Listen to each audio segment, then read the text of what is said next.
আজ বিকেলে ধুলিয়ান পৌরসভার 4, 8, 11 ও 21 নম্বর ওয়ার্ড এলাকার ক্ষতিগ্রস্ত এবং আহত পরিবারগুলোর সাথে দেখা করে সমবেদনা জানানোর পাশাপাশি কিছু আর্থিক সহযোগিতা করলেন জঙ্গিপুর লোকসভা সাংসদ মাননীয় খলিলুর রহমান মহাশয়, শামশেরগঞ্জ বিধানসভার বিধায়ক আমিরুল ইসলাম মহাশয় এবং ফারাক্কা বিধানসভার বিধায়ক মনিরুল ইসলাম মহাশয়। জঙ্গিপুর থেকে তরিকুল শেখের রিপোর্ট, জঙ্গিপুর টিভি। গত 11 তারিখে যে ইনসিডেন্টের পরে যে ঘটনাগুলো ঘটেছে আমরা দুঃখিত, আমরা লজ্জিত। আমরা তার পরে ঠিক করেছিলাম যে এই সমস্ত মানুষের পাশে আমরা বিগত দিনেও ছিলাম, আগামী দিনেও আমরা থাকবো।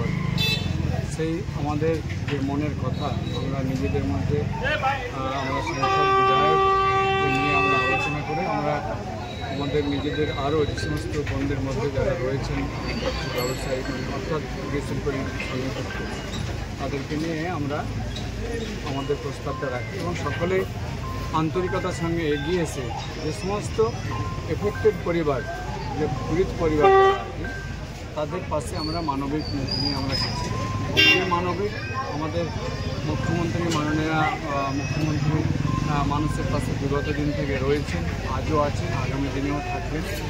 তিনিও সর্বরকমভাবে আমাদের ধুলিয়ান বাসীকে যে সমস্ত পীড়িত পরিবারকে সহযোগিতার যে আশ্বাস দিয়েছেন এবং যে কাজ প্রশাসনের মাধ্যমে তিনি করছেন বলতে পারা যায়, একবারে কলকাতা থেকে দপ্তরের সেক্রেটারি থেকে আমাদের ডিএম, আমাদের এসপি, বিডিও, এসডিও সকলে মিলে পাড়ায় গিয়ে পীড়িত পরিবারের কাছে যাচ্ছেন।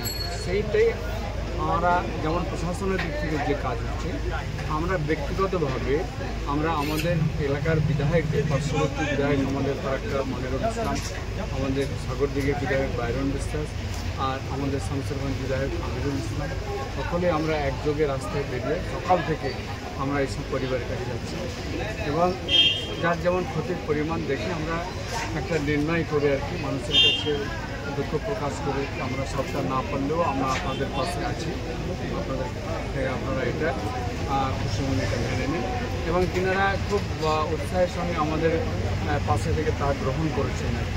আমি আবারও সকলকে ধন্যবাদ জানাই যিনারা এই প্রকল্পে সহযোগিতা করেছেন, বিশেষ করে বিড়ি ইন্ডাস্ট্রি থেকে, বিধায়ক থেকে সকলকে। পাশাপাশি আমাদের রাজ্য সরকার যা করছেন পীড়িত পরিবারের মধ্যে আমরা শুধুমাত্র বেড বোনা ছাড়া বাকি বলতে পারা যায় প্রতিটি এরিয়াতে আমরা সকাল থেকে ঘুরেছি। সেই সঙ্গে যারা ইনজুরি সেই সমস্ত পরিবারকে বা ইনজুরি যিনি পেশেন্ট তিনার কাছেও গিয়ে আমরা সমবেদনা সহ আমরা তাদেরকে একটা আর্থিক সহযোগিতার মধ্যে আমরা করলাম আর কি।